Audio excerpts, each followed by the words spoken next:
Inoobserbahan pa rin sa ospital ang 2 sa 6 na sugatan sa pagsabog ng granada sa Cubao, Quezon City kagabi.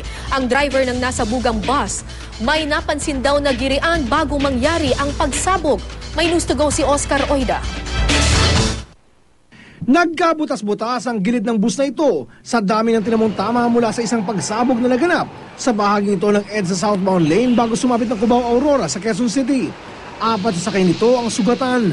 Pero mas malala ang tinamo ng 2 bystander, kabilang ang vendor na si Romel Simporios na noy natutulog daw sa may bangketa. Sa uka na nilikha ng pagsabog, di may pagkakailang malakas ito.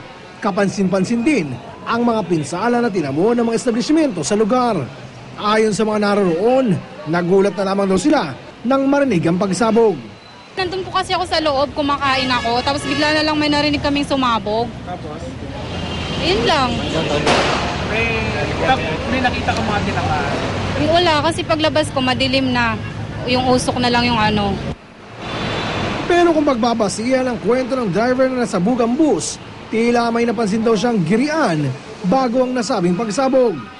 Parang nagkagulo sila, may nagkagulo ron, may nag-aaway. Parang ganon. Dahilan para agad magsuspetsya ang ilan na baka pillbox ang pinagmulan ng pagsabog. Pero sa pagsiyasat na isinigawa ng bomb squad, lumalabas na granada at hindi pillbox ang ginamit. Doon sa mga fragments na nakuha,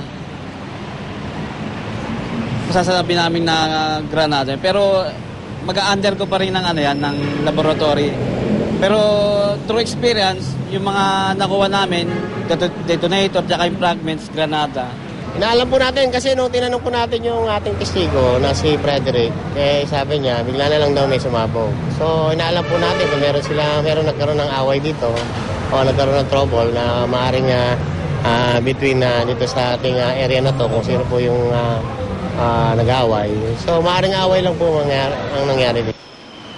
Naisugod din ng ospital ang mga sugatan at kalaunay nakalabas din agad. Maliban sa nabanggit na 2 bystander na nanatiling under observation. Oscar Oida, GMA News.